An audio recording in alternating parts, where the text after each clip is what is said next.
All right, welcome into a crossover episode, Quakes Epicenter, the Aftershock cross Quakes After 90. I am here with Dom Skipper. You can find him at Lovesick Fresh at the bottom of the screen there. If you're on the video side, if you're on the audio side, I am at JMore Quakes. Dom, hello. Good to talk to you again. If I can't say it feels like a long time since we talked because we talked like right before WrestleMania for 2 hours about wrestling, but we promised that we will come back and do a Quakes episode and we're going to tie off at the very end WrestleMania. So if you're here for just Quakes, couldn't care less about the wrestling, there's a point at which you can just tune out, right? You can just shut it off and be done. And be done. But if you want to stick around for the post WrestleMania talk, Dom and I will close it off. We will add up the scores and see who won this thing. I actually don't even know. I have not gone back and added it up. So I'm looking forward to just kind of doing that and recapping the things that we saw. So stick around for that if you're interested. 100%. But first, Dom, you guys have been doing some episodes over at Quakes After 90. You just did I'm sure your longest episode and probably your most important episode over at Quakes After 90.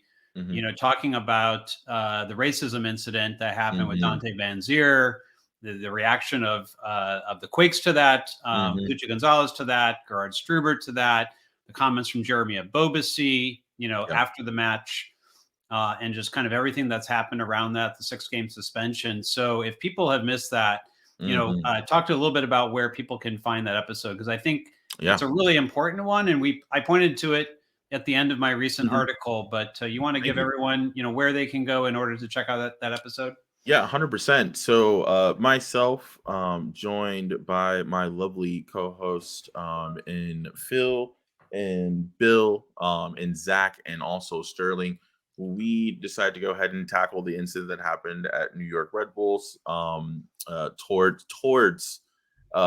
which is still kind of undisclosed. We don't really know who exactly the racial slur was aimed at, but it occurred. And so being who I am and how I identify, Sterling too as well, and having the support of our co-host to have a safe space to have a discussion about it, we wanted to really take the time to not only just talk about our feelings of the issue, but kind of explore the larger landscape and implications of the situation, and of course the subsequent penalty that was handed to Vanzeir as a result, right? And so if anybody wants to take a listen to that and really explore the full-on depths of that conversation, it is a fantastic one. All of us were involved. You can find that on Quakes After 90, obviously. Go to our Twitter on Quakes After 90. Check it out there. It is pinned there, or any of your favorite podcasting outlets. So Spotify, Apple Music. If you are a fan of Stitcher, we are everywhere, literally. So you can go ahead and find that episode. It's the latest one that covers that subject. Yeah, and I put out an article after the Earthquakes game against Sporting Kansas City, and I wrote most of it before the game against Sporting Kansas City, but I wanted to hold it and give it its own opportunity to have some light in the sun. And one of the things that I got into in that article is why I believe this Quakes team is worth supporting, right? It's not to say they're going to make the playoffs of a certainty, or that things are turned around and that everything's going to be better and rosy and we're going to win cups under, you know, Luchi Gonzalez. But that the reaction of the players to the situation, how it was handled, you know, the amount of diversity in this team, the professionalism of Luchi Gonzalez, you know, really being a class act and how he's handled everything. The leadership of people like Jeremy Abobasi, Jackson Yueill, Jonathan Mensah. You know, really, I think this is a team that I think the Bay Area can be proud of. Oh, most definitely. Sorry to cut you off there, but no, I just felt like it was important to go like, I can't speak to the racism. I want to point everyone toward your episode for that. What I want to speak to is how they handled themselves in the face of real adversity, not just the typical sporting adversity that we see in sports, but real adversity and how it was handled. And it just shows, I think, a very different culture, in San Jose right now. 100%. And I think one of those pieces that we can touch on that we've talked about in that episode is the handling of that situation in the moment, right?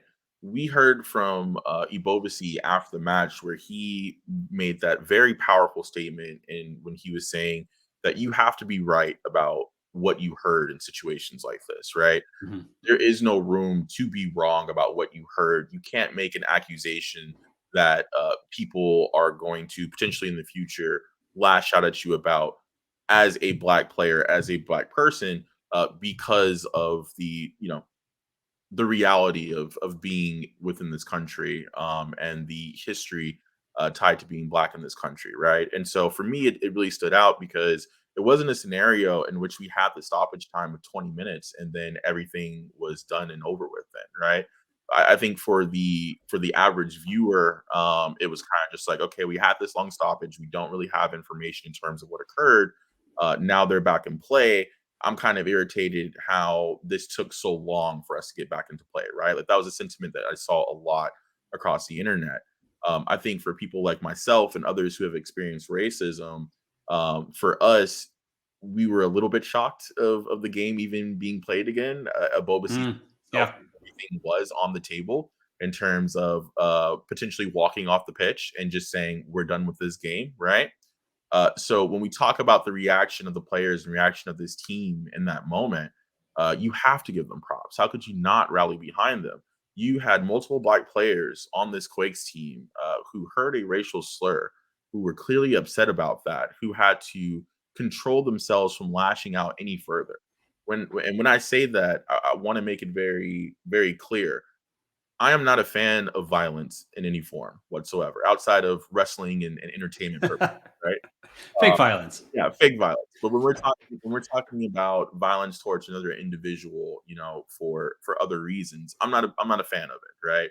Mhm. There are very few things that I think would put anyone over the top while they are in a work setting that would make them want to lash out in a manner that way. Racism is one of them. And so to see that control of those players, to see them not also restart that game and not put in a bunch of hard fouls and try and get Vanzeir out of there, right? Things that you Mm. think about occurring, right? Mhm. To have that awareness, to know that the world is watching in a sense, that people are going to judge you, and to continue to do your job and go and play a game while you have this issue that occurred that is, in my opinion, a form of violence towards them. That says a lot about the character of all those players that were on the pitch that day, especially the black players, right? And so Right. I really love the fact that you had folks like Jackson Yueill, that you had Espinoza with the goal celebration, Right. be there to rally and support them, and then throughout the week too as well. Luchi in his press conferences talking about what happened in the moment after the game, talking about it further in the midweek, having hope that the investigation and would lead to the league doing the right thing. I don't see any reason why you'd be upset with anyone from the Quakes in terms of how things were handled. And I also have to give props to the folks in the front office too as well, who have done something that I thought was a really great statement from teams, and it was believing their players, right? We have this conversation a lot here in the states as we looked at the other leagues across the world, um, in terms of how they deal with racism, and then we come back to the issues that we deal with racism here in the United States. And the big problem is that black voices are often suppressed, black voices are often pushed to the side, right? So believing your black players in that moment and what was said to them, or not directly to them directly, right? That's Van Zier's piece, but believing them and that issue had occurred. I think that was major, from Luchi, from the front office. You saw it in all of the publications going forward. It's not like they just swept it underneath the rug that I feel the MLS has done. They made it a point to acknowledge that this happened, that we are not going to just sweep this under the rug and continue going forward. We're going to talk about it up until there is a resolution here. And I have seen from our front office too as well, that there are initiatives with long-term goals when it surrounds the Black community here within the Bay Area too as well, that I think we can draw from and say that this front office has the right heart when it comes to these sorts of issues, right? So overall, I'm actually really impressed with the Quakes organization this year, both from that standpoint in which you were talking about how the players have handled themselves during this incident, but also from the front office too as well. It's just a really beautiful thing to go ahead and see, because you normally do not see that type of support, even across this league, right? So it's something that I think everyone should take a look at when they look at the situation and when they listen to that episode. Yeah, I think that's very true. And I think my article was a more of like what is the shift in culture that had to happen. I, for one, was not happy with the culture under Matias Almeida. I know that he kind of purported to have this mentality from the Far East that he kind of brought in, the Bushido code of like how to respect people and things like that. But it rang hollow for me when you saw the way that he treated officials. It rang hollow when I would see and hear the way that he would sometimes treat front office people, or when he wouldn't show up for a press conference just because he didn't want to. And for me, like, if you're really going to say, like, we have respect for people and their culture, you have to respect everyone. You don't pick and choose who you get to respect. That's how you end up in situations of abuse to begin with, because you don't equally respect all people on the pitch. Or as a fan, right, and what you're watching, you don't consider all the athletes out there, on an equal playing field in your mind, right? And we see the same thing in NWSL for how the athletes have been treated over there, and the level of turnover that we've seen in that league. And you guys pointed out Serie A and some of the leagues over in Europe that just struggle all the time with concepts around racism, homophobia. We see in Mexico the use of a chant that they're not supposed to, and guess what? The other night they did, right? They brought it out, and so there's a lot of work to be done to improve these things. Across the board. The Vanzeir incident, I think, is shocking because it happened on the pitch between players, right? And you pointed that out on your show. We see it in other places, but there's kind of that trusted space of on the pitch, like. This is your place of work. We are all working. We're all putting our bodies on the line for the entertainment of these fans who paid this money. At the end of the day, we, after the game, are going to shake hands. We're going to shake the hands of the officials, and we're all going to, we may even go out to eat together. I know as fans, we like to see these rivalries and think that they extend off the pitch. But these days, these players, it's a trusted society.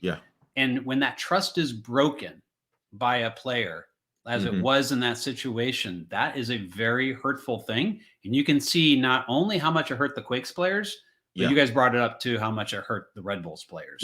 Most definitely. Dante Vanzeir, I don't think is ever going to walk in that locker room again. Might have been a 6-game suspension. I'll be shocked if he's ever a New York Red Bull.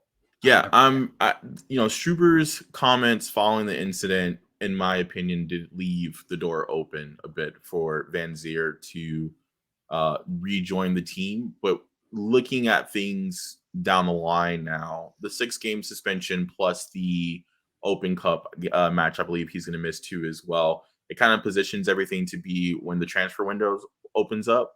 So there might be a situation in which he is transferred out and this is all said and done with, right? So it may have made sense for the 6-game suspension, but I think the biggest issue that I've had with this is I don't want to see racism perpetuated going forward within this league, right?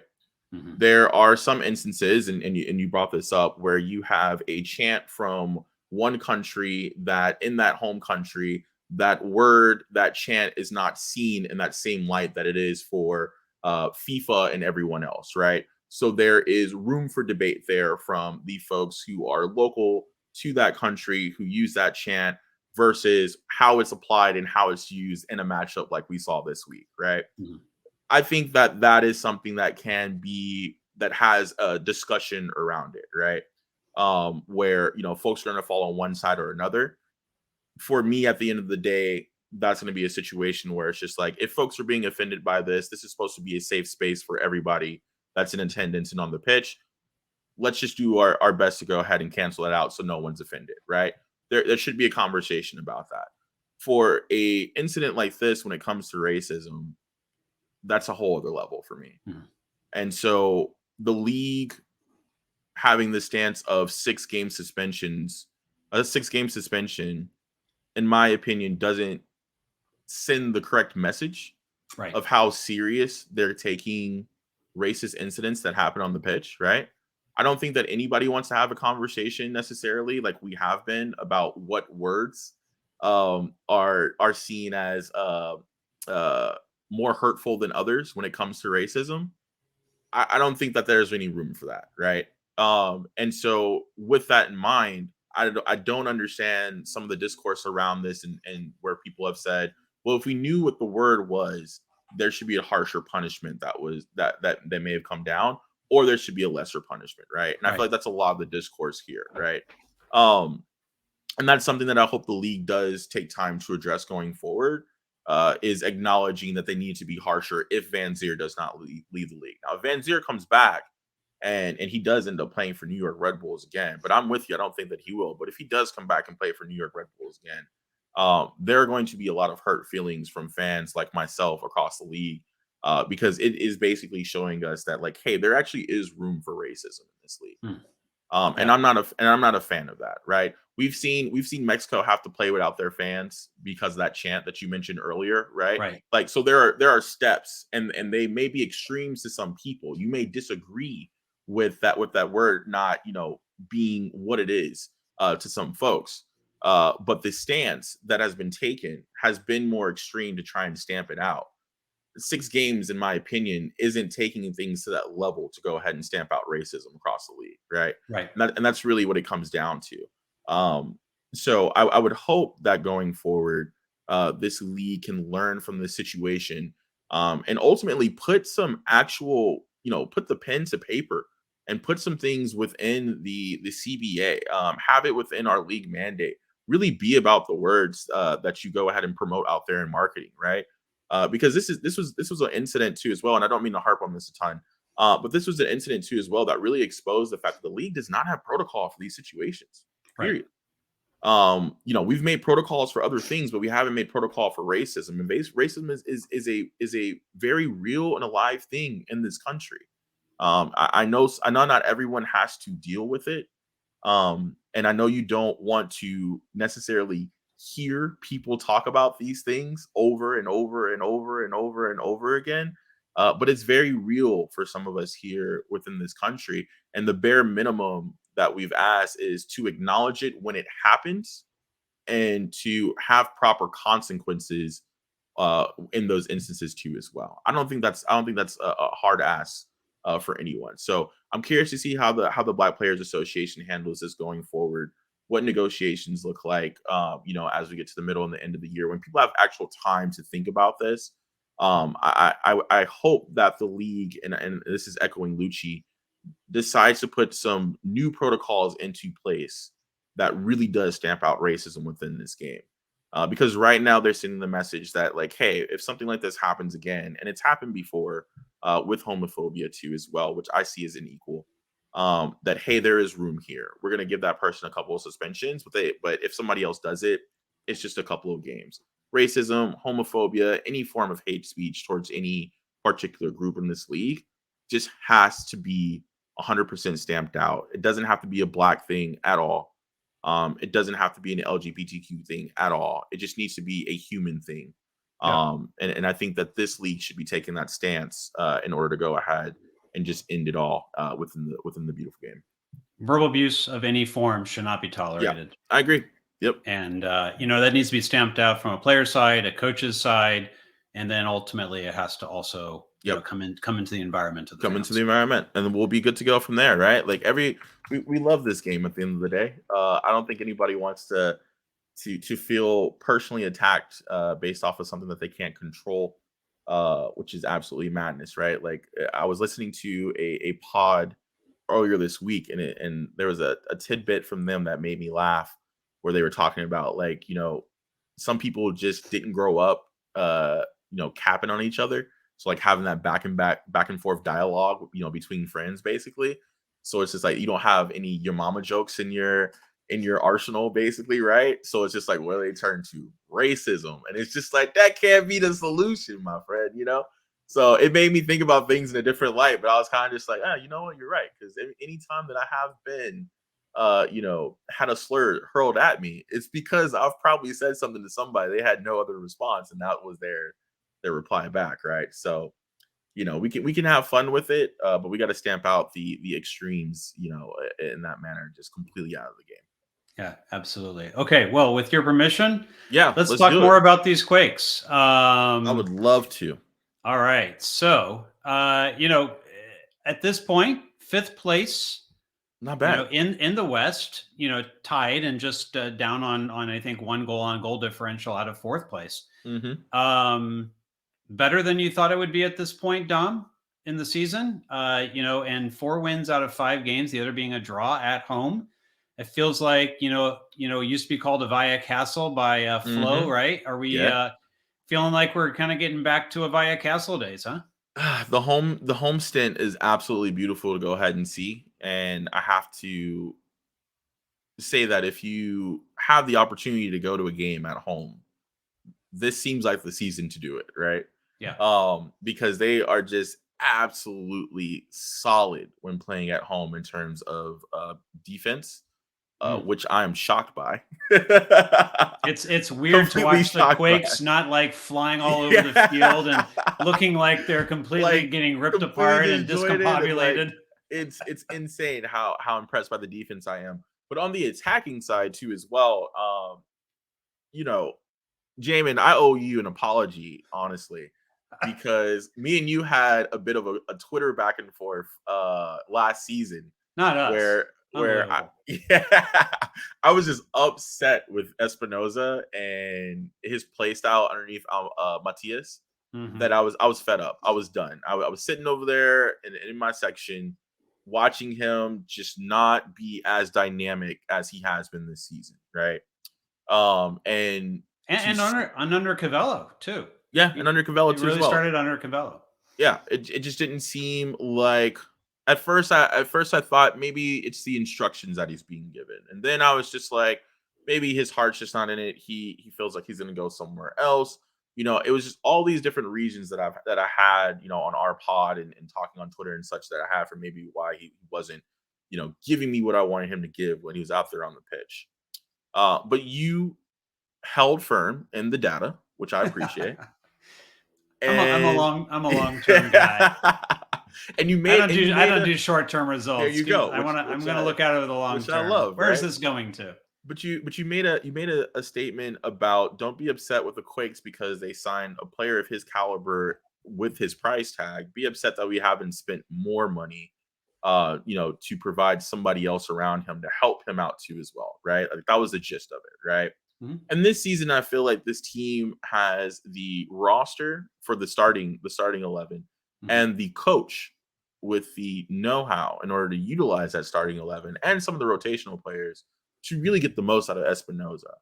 And so Espinoza this season has really been the heartbeat of the offense for me. I turn on games, that's the first person that I'm looking to now, right? And so outside of the defense being solid and this team being solid at home, this offense is fun to watch. Montero in the middle of the pitch, I absolutely love. I like the fact that we have a DP that we can rely on to shield the back line. But I'm mainly looking at the Cade /Benji situation, which we could talk about in a little bit. I'm always looking at Jamon to see what he does, because at first it was, I'm going to sit up here, I'm going to play with my back to goal, I can handle this, let me be that striker that Portland didn't want me to be. Now it's also, I'm going to come into the middle of the pitch and help out too as well. I'll provide some service. I'll do the link up play. I'm absolutely living it underneath Luchi. But I still find myself more excited about the fact that Espinoza is not only providing quality service like he did previously, but he is banging in goals too as well. And for me, it's like MVP race. How long is this going to sustain? Right? Is he Yeah. going to be in that race long term? And it looks like he is. And so if this continues for me and he continues to carry this team forward, I think we do have a shot at playoffs. But yes, I am more than excited with the current situation when it comes to the table. You are right. We are pretty much goal difference, 1 goal off from being in 4th place. It's Dallas, Seattle, LAC, and St. Louis ahead of us, right? 3 teams that we get to face coming up. 1 team that we have, and we'll probably have a fair better going down the line once people are healthy. But to see teams like Minnesota, Houston, Portland, Austin, some of your powerhouses from last year, the LA Galaxy situation, which is crazy, but Sporting Kansas City being at the bottom, I am a bit shocked about where we are at the table right now, but I'm happy about. It's a happy shocked feeling, not kind of like a sad. Yeah, it's not a sad Pikachu meme. We are having fun over here, which I love it. So yeah.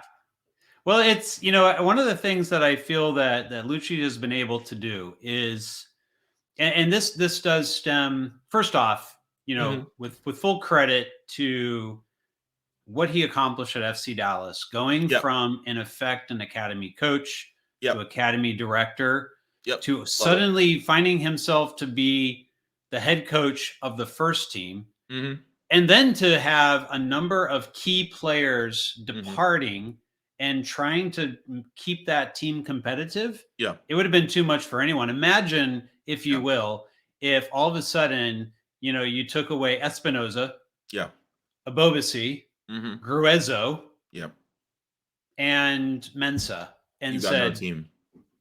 Now make the playoffs. Right. That was the situation he found himself at in the end. And a lot of people are like, yeah, but you can't make excuses. I never heard him once make excuses for it, but I do think he had defensible reasons. Then he goes into the national team with Greg Berhalter. And look, a lot of people are going to have opinions about Greg Berhalter, but the one thing that is absolutely factual, and I know this because I talked to the players who played under Greg. I've talked to Jackson. I talked to Nick Lima before when he was getting call-ins. I've talked to JT. I've talked to them all about their national team experience. And the one thing that they say to a man about Greg is that he tells you exactly what he expects from you from that particular position. You know exactly where you stand. It's very clear what your role is and where you stand right now. And even when I talked to Jackson the other day about finally getting that call in back, he said he was very clear that he always knew where he was at and what needed to be better. Right. And I think that that's really, really important. And when I asked Luchi about Paul Marie, another surprise. Absolutely love it. And look, Paul's improved every single year, but he's at his this year is level. Something different. Yeah, like he was good last year, right? And he had that banger goal, of course, that we all remember. I mean, he was good last year, but I don't think anyone said, you know what, he should be starting ahead of Trauco and a Capo. Like everyone thinks Paul Marie is a level under these international players that we've brought in. Yeah. Partially because he's already an MLS and a known quantity, partially because of his size, partially because they think like he can get forward in the attack, but he can't really defend. Exactly. Yep. And he's largely been asked to defend under Almeida's system, right? And Luchi spent time with him in the offseason, reviewed his tape with him, said, these are the things I would like you to work on. This is coming from Paul the other day, by the way. Yep. And then on another press conference from Luchi, Luchi said, I gave him some things that I felt like if he does these things, he would be a much better player. And look what it's accomplished with him, right? Imagine player by player, if you got that kind of direction from your coach in terms of like, here's where you stand, here's why you stand where you stand, here are the things that you need to do to improve, and if you do, right, this is what will happen. And what's happened? Paul Marie's been starting the last absolutely balling 4 games ahead of Miguel Trauco, who's no slouch, who is a national team player. For a good, a good quality national team. A pretty solid national team. Pretty solid national team, right? Yeah. And it's amazing, what you can get when a coach puts that belief and that faith in you, right? Yep. I think that's what's happened with Espinoza too. I believe Espinoza has been handed the ball, and it's like, you're going to be our guy. Yep. We're going to make sure we put you into positions where you can be successful. And this is the things that I want you to do, and got that very specific direction from Luchi. And look what he's doing with it. He's running with the ball. Jackson Yueill. Yueill, a player that's been struggling for the last 4 years, right? Now all of a sudden, we got Action Jackson back. Back, right? Like, that's the reality of it. Yep. And for me, this is where I talk about culture, because for me, this is like, if you were in your job, and you had a boss like Luchi who gave you that kind of direction, and you knew what it would take for you to get to the next level, for you to get that raise, for you to get that promotion. That's what these players are getting from Luchi. Luchi, I'm sure he knew a bunch of this already, but he got more of this from Greg. And the Quakes are just reaping the benefits of it right now. When you have players with this level of clarity, one of two things is going to happen. They have clarity, and now they're either going to rise to the level or they're not. And guess what that does if they don't? Thanks. It's been nice working with you. We appreciate all your contributions. Time to move on. We're moving in a different direction. And no hard feelings. We'll help you on the way out to give you whatever you need to be successful for your next opportunity. You tell us where you want to go. We'll even help you get there, potentially, if they're interested in you. And you set up this right culture, everything is very, very different. And what I think is going to be great is, at the end of the season, I think we're going to pretty much know where each player stands. Yeah, I agree. And be able to evaluate that talent. The thing I could never do under Matthias is figure out what's happening next season. Where does this player stand? Are they good or bad because of of their translation of Matthias's systems, or I never quite knew. How good are these defenders under Matthias? Are they just bad defenders, or are they just bad in Matthias's system? Yeah, exactly. And you never quite knew where people stood. I think this is what's, for me, is really significantly different about the team right now. Yeah, I love it. I love the way that you put this, because as a fan, it is easier to analyze the success and faults of this team underneath a coach who has a system like that, right? Not system in terms of what they're doing on the pitch, system in terms of in the locker room, during training, working with the front office, going through the motions outside of what we see, which is the end product, is the actual games that are played, right? And for me, as you talk about the culture, I think one of the things that this team has done under whatever coach, because they faced a lot of adversity, is showcase to the fans that they are still unified. But underneath Luchi, it's been heightened, right? You see that spark on the pitch too as well. It doesn't feel fake. It doesn't feel like it's manufactured, right? It feels like it's translating not only it feels like it's translating onto the pitch from everything else that's occurred, really. And so guys like Paul Marie, which I'm glad you brought up, because I wanted to talk about Paul Marie with our time today. Paul Marie has been one of those players that has completely shocked me this season in his improvement. And hearing that is due to conversations that he's had with Luchi and reviewing that tape, it just goes to show, to your point, how much of a difference it makes when you have somebody who is willing to take that additional time in order to go ahead and be honest with you and say, these are your faults, and this is where I can see you improving. The Quakes need that. We don't necessarily have a model where our owner is going to splash cash in order for us to go ahead and build one of these powerhouse LAFC teams, right? It's just not going to happen.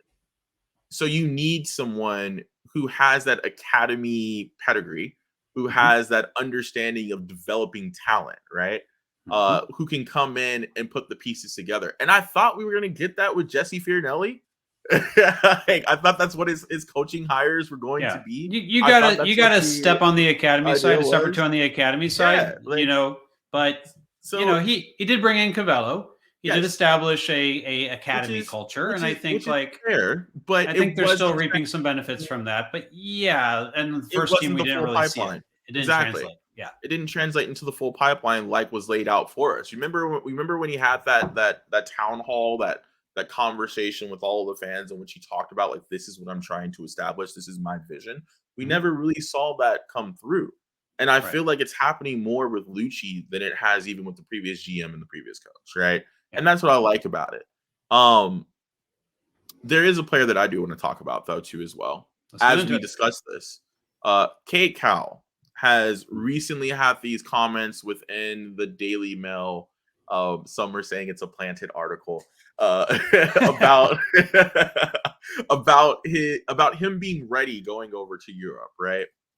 One of the players that I look at every match is Cade Cowell for that reason, right? If you were going to talk the talk, I also want you to walk the walk. When you have a coach like this who's willing to go ahead and spend that additional time, who has seen you with the national team, who has connections with people who are having conversations about you outside of just that bubble of the front office of the San Jose Earthquakes, right? I'm expecting more this season from Cade, more than any other player that's on the pitch. And I just have not seen it yet from his play. You know, I like the fact that he is becoming a little bit more consistent with service, but it's feeling like the drop off that I saw with Espinoza instead of the improvement that I'm seeing with Espinoza right now, right? Like, if you would have told me in the beginning of the season, looking at the roster, you know, before we knew how things were going to play out and then be built out to as well, what player I was really excited for this season, I said it was Cade Cowell, because I felt like this was going to be the year that he was going to break out, that he was going to showcase, yes, I am ready for Europe. Yes, I am one of those players that folks are coming here to look at and thinking about purchasing. Yes, I do want to maintain that 20 under 22 under 22 that they expanded it to, basically, status, and be that next big thing in terms of being sold off, you know, across the pond. And it just hasn't materialized yet for me, right? So, you know, I would love to see Luchi, if he isn't already, spend that additional time with Cade to go ahead and get him to that next level. And I'm also looking to Benji to keep pushing too as well, because Benji's one of those guys that I absolutely love, and we know that there's some positives around him too as well, in terms of folks wanting to go ahead and buy him, right?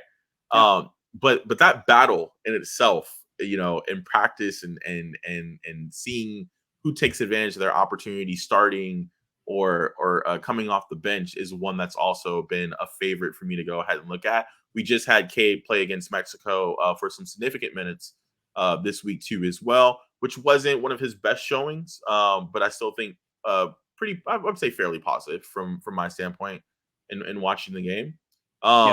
A very disconnected U.S. Yeah, exactly. There's nothing in general that the U.S. exactly didn't play well, and Cade is kind of a casualty of some poor central midfield play. Exactly. That didn't really do a good job of putting him into good position at all, or taking advantage of when he was making runs, right? So for me, it was a fairly decent showing, right? But the opportunity that he's getting there, I like that. Now, coming back to the Quakes, what I would love to see is for Cade to be that person that takes that step forward, that can be that additional spark like Espinoza has been so far this season for this team, right? If there's any other player, you know, Jabo already had those expectations of what he did last season. He's our striker. For me, I'm just like, I'm not worried about you whatsoever. But I really think that if this team wants to take that next step forward so that we can compete with some of these powerhouse teams, it's going to have to be Cade or Benji stepping up for us to really dominate that left-hand side. Yeah. Well, you can see what happened in the last game against Sporting Kansas City. And granted, that team is struggling. But Cade got an assist. He got a beautiful secondary assist to Paul Marie, you know, who had a nice cutback. And, you know, I'm a fan of cutbacks to Jabo there. And then he also played that long ball over the top to Jabo that created the penalty. So Cade was involved on all three goals. But I would agree, up until last game, we hadn't really seen what he was showing against Serbia, right? Yeah. And you're like, wow, imagine if he's doing this to Serbia, like he should, what he can do, you know, for the Quakes and MLS. And then we didn't get it. Yeah. Right. And then everyone's like, well, what about Benji? But it's not like Benji's been making the case for himself very much with his time either. I would like to see more competition. Maybe the Yeah. fact that Cade played a lot of minutes on Wednesday will, give Benji a chance to The get a nod. start. I would like to just see a Benji start. I'm not saying like I want Benji permanently to start over Just Cade, a plant him. Yeah. but I would like Benji to get a start because I I'm with you. think Benji plays better as a starter, and I tend to feel Cade plays better coming off the bench. If you're looking at a 1-2 punch, right? Benji for me is the player. He has the defense. He has more defensive ability and skills. He's got better defensive data. He's also a little bit more creative with the ball. He's better connected with the rest of the team.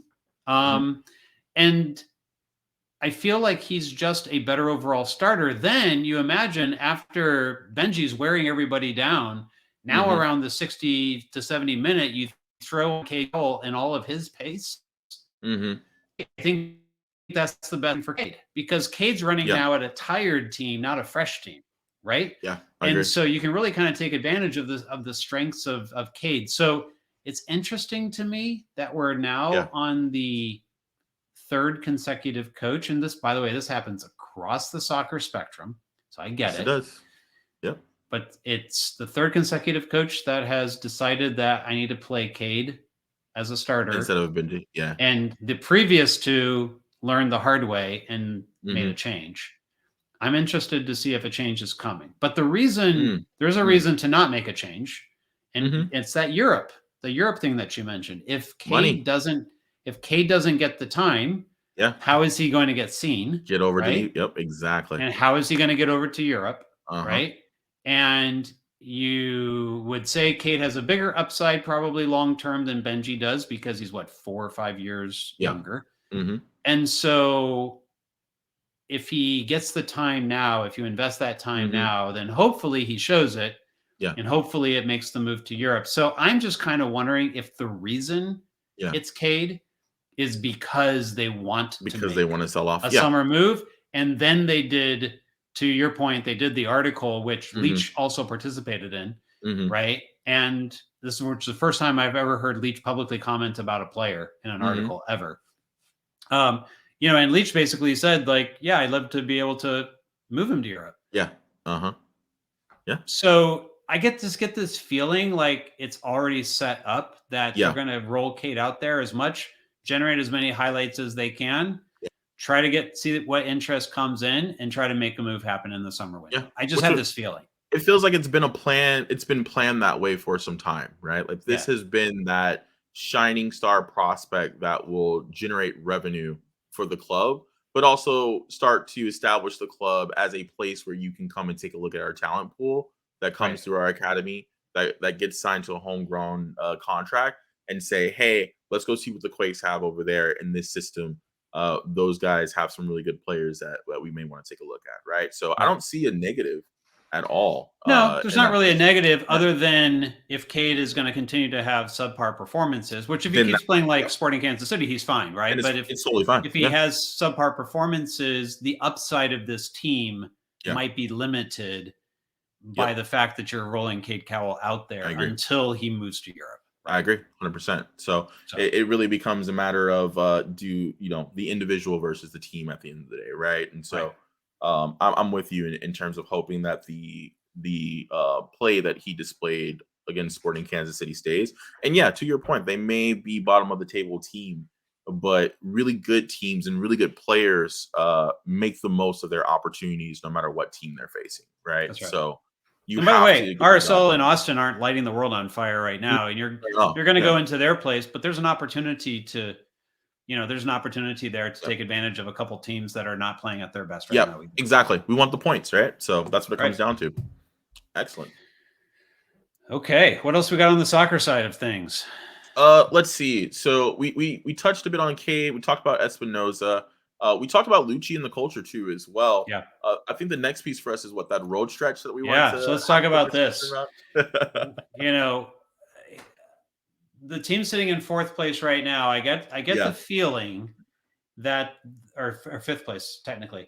I get the feeling that they're not going to be in 5th place anymore by the end of this road stretch. And it has Mhm. nothing to do with the fact that the Quakes are going to go on the road and just bomb. Mhm. It has everything to do with, I just don't think teams are mid-table teams go on the road and win an MLS. And right now this is really still a mid-table team. Yeah. And I don't disagree with that, especially with the injuries. You know, the road team wins 25% of the time, gets a draw 25% of the time, and loses the other two. They got with 4 road games coming up. Yeah. 4 points seems to be the bar. And then you got LA in the home game, you got LAFC. Yep. At Levi's.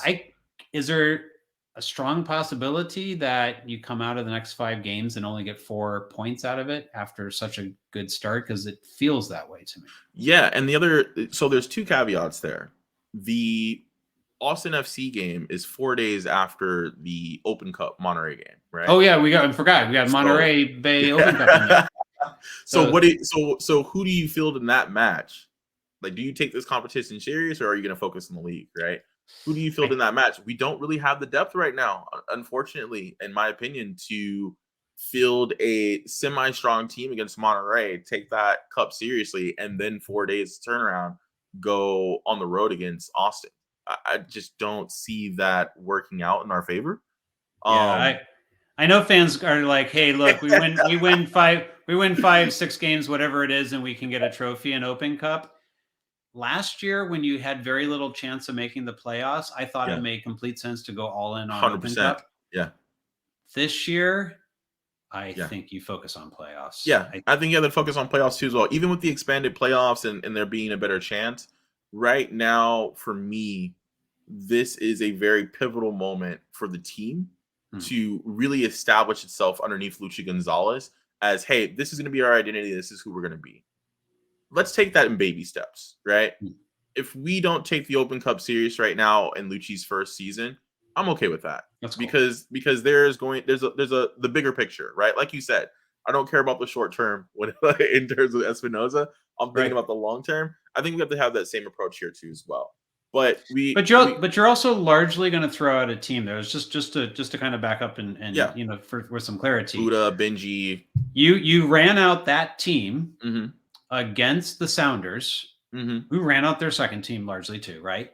But you ran out that team against the Sounders on the road at Starfire last year and got results. Yeah. It is possible for the second team to step up and get results. We've also seen some good stuff. People. We've seen some good stuff from Quakes too, from some of those players, but we've also seen a significant amount of inconsistency, right? You saw the performance. You know, Quakes 2's lost the last 2 games, and they started 7 players from the Quakes roster in the last game and threw out an 8th, you know, during the game and lost to the Rapids, you know, 2-0, right? At home. Yeah. At home. And then, like, those same players, you know, are a lot of the same players that go into Starfire and get a result against the Sounders.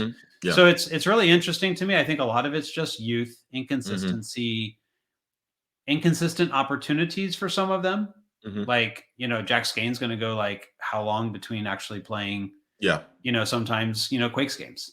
Yep, that's true. You know, right now, Miguel Trauco's not even seeing the field because Paul Marie's playing so good. You can throw Miguel Trauco out there as a starter in the Open Cup. He should be a high quality starter, but he's not going to have played in like 5 games. Yep, exactly. At all. He's not even getting in on as a sub right now. Right? So it's a testament to Paul, though. I love it. Yeah, but are these opportunities for guys like Benji to step up? Are these opportunities, you know, where they're going to get 90 minutes and he's going to start as a striker and Asendi Buddha, the same thing. Like, you know, this is an opportunity for those guys. I love Asendi Buddha. Yeah. This is an opportunity for these guys to showcase. And so I think you just put them in the position to showcase. Yeah. Give them the opportunity. Let them go out there. This result's yours. Whether we continue an Open Cup or not is on you guys. You know, maybe even throw out Emmy for his first professional start if Daniel's still not healthy. You know, or it's a way to get Daniel back in if Daniel's getting healthy and needs, you know, some time, and you can still roll with JT, you know, for now, and you know, as long as JT's got the hot hand, and you know, that's all cool, right? Yeah, most definitely. So, you know, these are good opportunities. I'm looking forward to seeing more Daniel Muni, by the way. I think Daniel's got some great upside. So looking forward to that. I think it's going to be really, really interesting to see what Luchi does for that game, but I'm kind of in agreement that this is not the year to go after it. Yeah, I agree. In the Open Cup. And if you happen to get through the first 2-3 games with you're, like got a shot at actually getting to the cup and winning it, then why not go for it? Then you can shift, right? You can always choose to shift, but roll with that second team. Let them try to do the job. Yeah, exactly. So I'm fully expecting that for the Monterey Bay game. And Buddha is the guy that I really want to get a start inside that match. Just being, I don't care if he plays the wing or if he plays center forward. Either one. I really like that kid. Him and Benji seem kind of interchangeable between the wing and center forward spots. So which maybe even let him interchange in the middle of a game. That's what I'm saying. That's what I like. We need to see more of that. Yeah, throw some stuff they're not expecting at you. But back to the road stand. All right, so Austin. The second caveat, we technically have a home game against LAFC. Technically, but this is not in your home stadium. Not in your home stadium. And this is maybe you might have more LAFC fans there than Quakes That's fans. The other piece. It may not be a home game. I'm gonna be honest. Quakes fans have been talking all season long about how they are frustrated with the quote unquote cash grab of playing at Levi Stadium. And I think that when we're about to go against the road against LA Galaxy, LAFC again, Seattle and Colorado, can you really classify this as a home game? LAFC travels really strong. Really well. Did you see what they did against the Galaxy? I saw what they did against the Galaxy. My goodness. And the Galaxy supporters obviously are doing their protest of fine. But still, it's ridiculous. Yeah. They travel so well. Remember when the stadium was shaking a few years back when they won, what was it, 5-0 over I think it was one of Matias's first games in 2019 or whatever it was. That was a hard game to be at. And honestly, like shout out to my crew over 127 because we were right next to them. It's like that game, just killer. But okay, so LAFC, we talked about this on the Quakes After 90 pod too as well. Yeah. The team that you see the most merch for in California when it comes to MLS is LAFC. Hats, kids, I see black it all and gold the time. Are cool. Black and gold makes it black and gold are sweet, cool right? colors. They speak cross the cultures, don't they? They do, most definitely. Like you can wear whatever, people are going to go ahead and show it off. However, it identifies people as though LAFC fans, like it does with like Dodgers fans out here. They're gonna show up to that game. They're not gonna miss that opportunity, right?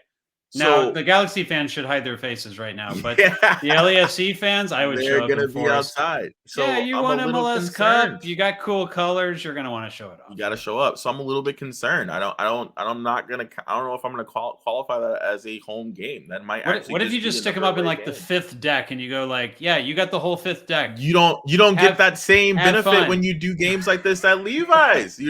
It's my whole gripe with Stanford Stadium. We should be playing our biggest games at home, not for the potential of more fans wanting to come out and more money, more revenue, but for the fact that you want to build a proper culture. You want your local fans to come out and be like, hey, LAFC is coming to town. We're going to pack PayPal Stadium to absolute capacity. We're going to be loud. We're going to be cheering for our boys. We're going to help them go ahead and go get the win. You take that away when you play at Levi's. You take that away when you play at Stanford. It just opens up opportunity for casual fans and the opposing fans to come in and to have a voice when you don't want them to. Let me ask you this, Don. Let me ask you this. I'm just going to play a little devil's advocate. Yeah, good. Because I know how you are with players and stuff.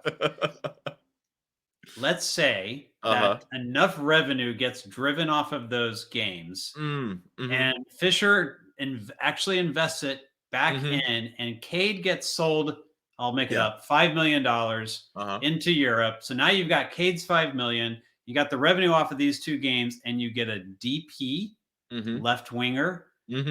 But you wouldn't have gotten that if you didn't do these two games. Would you do it? It's the I'm playing Football Manager at this point, right? Yeah, Football Manager. Like it is. Is it worth it? Because for all we know, that could be. We don't know. Yeah, it could be a part of the plan, right? It could be we've maintained the Stanford games for this long. It could be why we're introducing the Levi's. You are very right, and I have thought about this. Yeah. So which would you prefer? I would prefer us to build the culture. personally. You're the culture. Okay. I'm the culture. I know. I'm happy. I'm happy with the culture. I'm happy with the culture because I'll tell you why real quick. If you build the culture at PayPal, right? If you make it known that on these big games, it is going to be a hot ticket in order to get into the stadium, right? Right. When you have the world's largest outdoor bar, or The Lobina. That's right. North America's largest outdoor bar. Largest outdoor. No, it's in the acronym, right? Largest outdoor bar in North America. I think it's North America, right? Yeah. I always get confused which one it is. So my apologies, folks. Somebody is gonna like ether me as a result of watching that. Yeah, it's my show. You're the guest. Yeah, no worries. So, but when you have that bar, when you have that grass area, when you have the food trucks, right? When you have the beers of the world section, you have a lot of attractions at the stadium that people are going to be like, oh, I didn't know this was here for a casual fan. I'm going to come back here. Oh, this place is going crazy for this team. This is a rivalry. Oh, I'm going to come back to these games. You're bringing more butts into the seats for the other games. You're not doing that at Levi's. You're not doing that at Stanford. And that's why I feel like we're missing out. Because on the average game, we may have the numbers that say, hey, it's a sellout, but we all see what's on TV. Half of the stands that sometimes can just be, people are at the Lobina and the other half are completely empty. We want all of that full. You have to have those big games at home and build that culture so that you have that situation. I'll give you an example. Arsenal used to be called the library, right? At Emirates, right? Right. If you have watched Arsenal games last season and this season, you would never know that was the nickname for the Emirates at all. It has been absolutely jumping, and it's because the competition that they're playing against has improved, right? Right. The team has improved as well, and that's also a big factor of it, like the Quakes are doing right now. But the competition has improved too. And so because that team is meeting the competition in those Liverpool and those Manchester United and Manchester City matches, right? The rivalry is there. The players are up to par to go ahead and battle with those guys too as well. Everybody wants to be at the stadium. I have been trying to get a ticket all season long to fly over there and watch Arsenal this season. I cannot get through the queue. With all the connections that I have, I cannot get a ticket through the queue because the demand is so high. It's wild. We need to start taking away those games from Levi's and Stanford and put them back in PayPal and bring more people in. We'll generate the revenue. We'll sell off guys like Cade. And then after Cade, the next crop of stars that come up, folks will already be in the stadium to go ahead and see them develop and be excited for them soon as well. So all right. I love your take, but I'm going culture all day long. 100%. Okay. Hey, you're the guest. You can have whatever take you like. All right. So we got 2 minutes and we're coming up on the hour. Yes. Let's get into it. Still need to cover WrestleMania. Yes. The hot, quick take. The A's leaving Oakland. Yes. Now it's going to basically be the Roots and the Soul, pretty much. Which I hope they get that parking lot. Holding it down in Oaktown. So, and then some conversation about, what does that mean for the Quakes? Although I do think it's a lot of ado about nothing. I think nothing changes. I agree, 100%. And I'm not convinced there's really another, strong ownership group or anyone's going to come in there and pay $1 billion or whatever it would take to get the team off of Fisher. So let me just say one thing about that. But hold on. Before you continue, I'm not an Oakland A's fan. Go ahead. What do you want to say about this? Get it off your chest. The rumors about people coming in to buy from Fisher and Fisher selling off, or the implication that the Oakland A's moving to Las Vegas has any connection to the Quakes outside of Fisher owning it. I don't know where it's coming from. No. There are two big time players in the bid for MLS in Las Vegas. One owns the Bucks. Both of them combined own Aston Villa. In what world does it make sense to take an owner who has tried to strong arm a city like Oakland and say it's either my way or the highway in terms of getting something done here, someone who has taken fines from the MLB because he doesn't want to spend money on the team, someone who doesn't spend as lavishly as his pocketbook would allow him to with his current MLS team. What sense does it make to allow that person to move to a prime location like Las Vegas and potentially do everything that he's currently doing here in San Jose over there? You would be missing out on a huge market. I'm talking about tourists 24/7. You're always going to have fans that are coming through the door. You have to have a prime time team in Las Vegas, a team that is always going to be in competition for winning the league if you wanted to go ahead and be successful there. Do you really think that Fisher would be the person to build that? Because I don't. There's no proof of it whatsoever. I have a different take.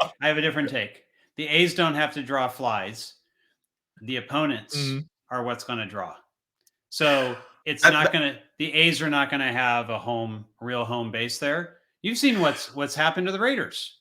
See, everyone else comes to the Raiders games, and a lot of the Raiders games are not. But we're talking about a team that has a loyal fan base in the Raiders, which, even though home fans are there, you still have a lot of folks who regularly travel between LA and Bay Area to Las Vegas. But you think they're going to do that for the A's? The A's fans don't even show up to the playoffs in Oakland.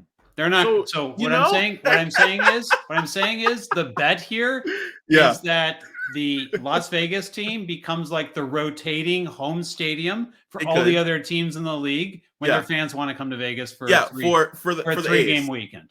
And you know what? For baseball, it's A's don't have to draw flies. Yeah, it's fine. For baseball, it's perfectly fine. For baseball, you just need to draw 30,000, 35,000 a game. And you're good to go. For the MLS, absolutely not. You would not pass on ownership like has been trying to get a team in Las Vegas for John Fisher. If Don Garber did that, every single owner, every single fan base in this league should boycott. Point blank, period. Because it would just be bad business for the league at the end of the day. Yeah, well, we've already heard that the league is going to already start making investments into some of the legacy franchises to try to bring them to the same level as some of the newer franchises. But at the same time, we are starting to see more investment in the Quakes. I do think a lot was of potential investment after COVID, due to COVID, and then after COVID was held back because of the uncertainty around Matias. Honestly, yeah. And now that we move beyond that, we started to see more spending. So also Fisher does show up to Quakes games. He is interested in the team. Is he the best owner in MLS? Does that make him all of a sudden like no? But the Earthquakes honestly get more, I think, attention from him than the A's have over the past, it shows at least the academy situation, the building up of everything that's around the stadium. Like, so let's see how it goes, right? If all of a sudden like the money dries up year 2. And it's like, well, I gave you money last year, make do. We got a problem. If it is, hey, I gave you money. I want to see you turn around and start selling players, and then you fund your own investments. Go ahead and do so. Make the flip. Yep.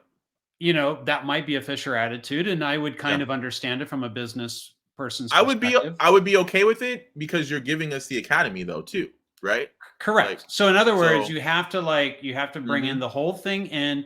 All the infrastructure and say, okay, I want you guys to run this in a way where it's a virtuous feeding of itself. I don't want to keep taking money out of my pocket and having to throw in more money because you can't sell players. That's on you. Exactly. I could see that from Fisher. Honestly, I could. I could too as well.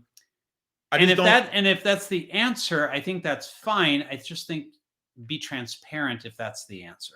If the answer is it's on us to succeed, like just be transparent about it and say like, hey, we need to develop players, we need to move players, and then we will be able to spend money, right? Yep. Because he invested in the stadium, he invested in the academy, he invested in the infrastructure. We brought in this data team. We've brought in these people from the academy side.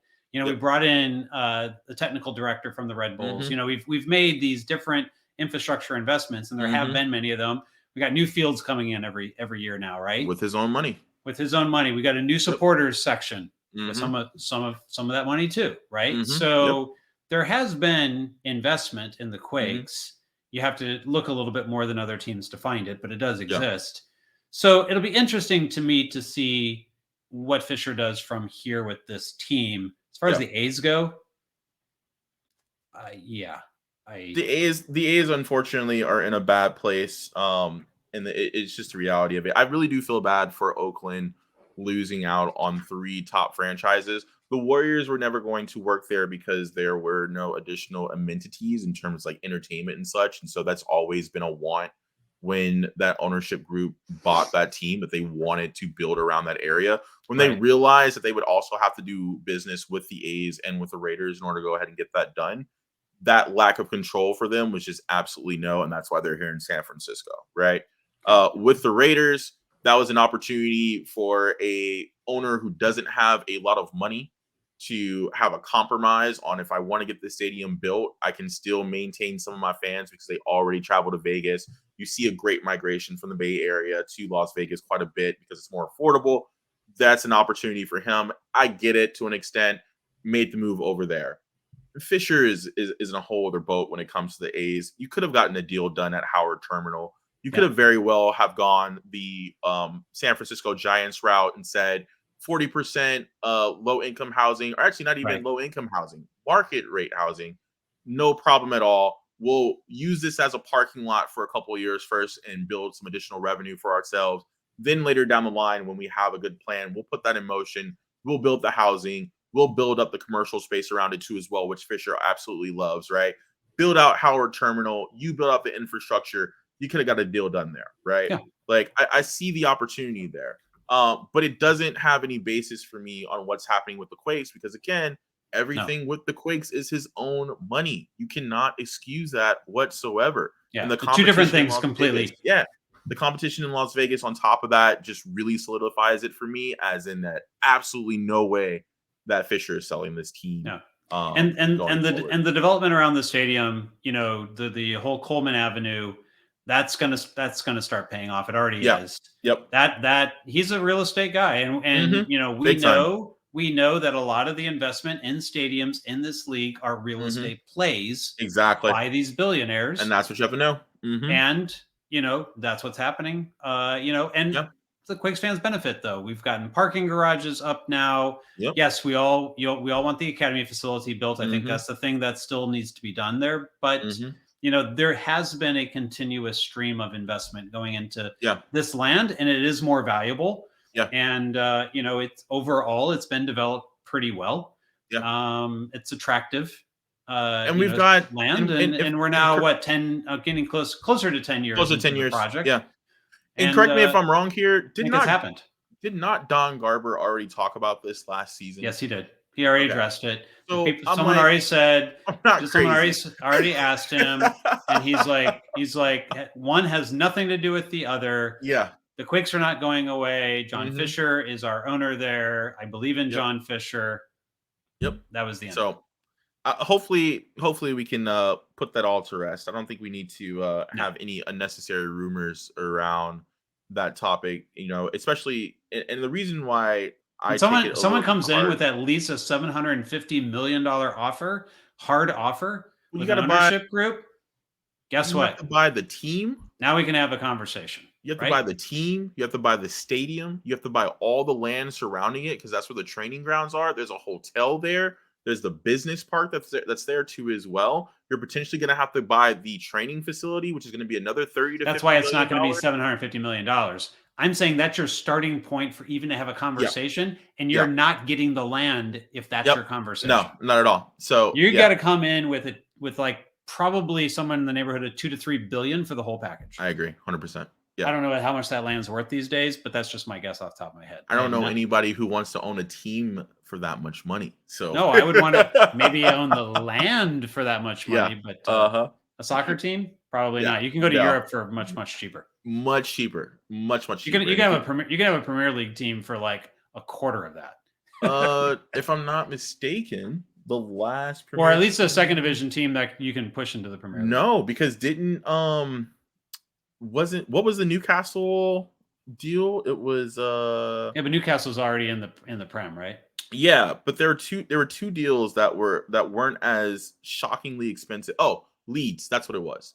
Leeds. The Leeds deal wasn't that expensive at all, right? Right. I was trying to think. I was just like, yo, the news got sold and Lee's got sold. There are deals in Europe, to be had compared to So, MLS.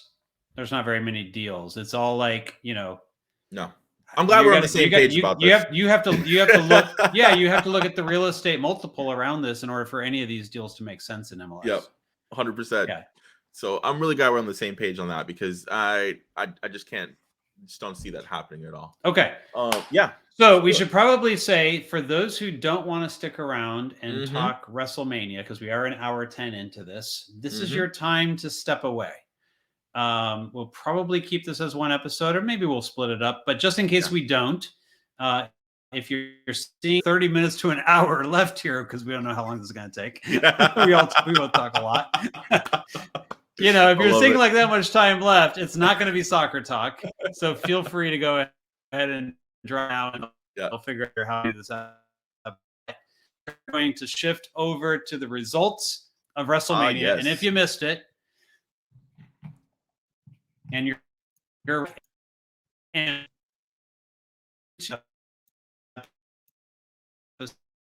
so long, if I remember right, where we talked about all the WrestleMania matches, who we thought was going to win, what storyline we'd like to see come out of it, or anything like that, and we made picks. And now we're going to find out like how bad of a job we did, basically. Yeah, how bad of a job we did. Because Triple H and I book our territories differently, apparently. So, Oh, well, I mean, Triple H only got to book one night, apparently. That's true. Apparently, Vince booked the second night. So there's that. We didn't see that one coming. Yeah, we had no idea that was going to happen. So that's one that we didn't expect. We picked a Triple H show. We didn't pick a Vince show. Oh man, okay, cool. And there's probably those who have no idea what we're talking about right now. Yeah, probably. So the very, very quick thing is that in case you didn't catch it, WWE has been acquired by Endeavor. Like literally, Mania ended, and the next day, WWE was acquired by Endeavor, which is the parent company for UFC. And Ari Emanuel and Vince McMahon went on CNBC and spoke a very long time about why this merger makes sense for the two companies. And it was revealed that Vince is getting back into at least a high-level booking role to some level, right? He's involved. And then it turns out, apparently he was making changes to Mania and then rewrote the script for the Raw after Mania, and the fans were very upset about it. Yeah, that was probably one of the worst Raw after Manias I've ever witnessed in my life. So you had just to give you a sense, you had Seth Rollins come out to his music and just like stand out there and just like do like dancing and didn't say a word, didn't have a match. He's just out there dancing. The worst part about it is the video surface where the production team had to walk over and tell him, "Hey, your segment's pretty much canceled." Your segment's canceled. He's like, "What?" Go talk to Vince. Vince, cancel your segment. Absolutely madness. It's been chaos. But this is gonna be the best part, right? So let's go through this. Let's talk about how this card went down. So the first match that we talked about, we're just gonna go top to bottom from the very beginning of the show. Yeah. Okay. Let's go. Top to bottom in the order that we reviewed. Oh, the order that we talked about it in. Okay, yeah. So it might be. So if you watch WrestleMania, it's going to flounder a bit. But if you listen to the episode prior, it's all in sync, right? Here we go. So the first match that we talked about was Rey Mysterio versus Dominic Mysterio. You got the classic son versus his. We need like a running scoreboard on the screen here where we can go like, right? Is that a?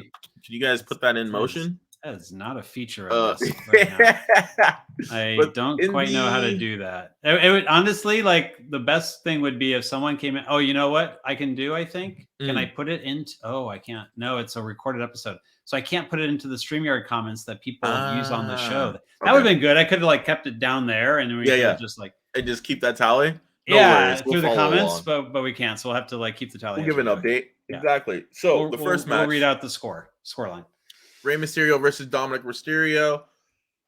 On this one, both of us, Jamon, selected Dominic Mysterio to be the winner because we were in belief that this would be the WrestleMania that Judgment Day would come out on top as a heel faction and cement themselves for the upcoming year with some pretty interesting storylines.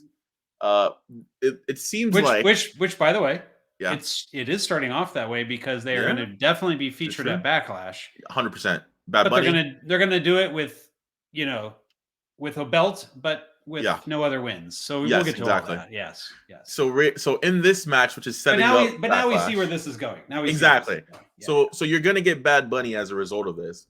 But the winner of this match was not Dominic like both of us picked. It was yeah. actually Rey Mysterio Jr. It was Rey Right. Mysterio Jr. So the Hall of Famer got his potentially final Beat his WrestleMania win against his beat son. his son Yes. in more ways than one. Yes, I agree.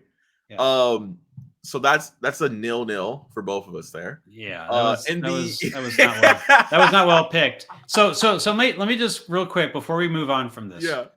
Because we could just like blow through most of this, but this one I think is worth a little bit deeper dive. I'm down with that. Do we think that Mhm. this ends up where I was saying like I wanted like a mask on the line or a Yeah. career on the line? Yeah. Do we think that maybe SummerSlam Yes. we actually get something on the line and a rematch?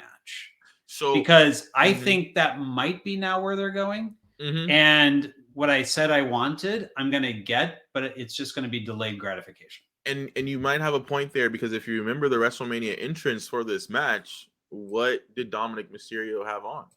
He had on a mask, right? He did. He wore a mask out. And he even spoke about this. I think it was Mask Man show or something the next day where he's like, you know, and in lucha culture, you know, that mask has to be, you know, given to you. Has to be earned, yeah. And I just decided to wear it because I wanted to get under my dad's skin.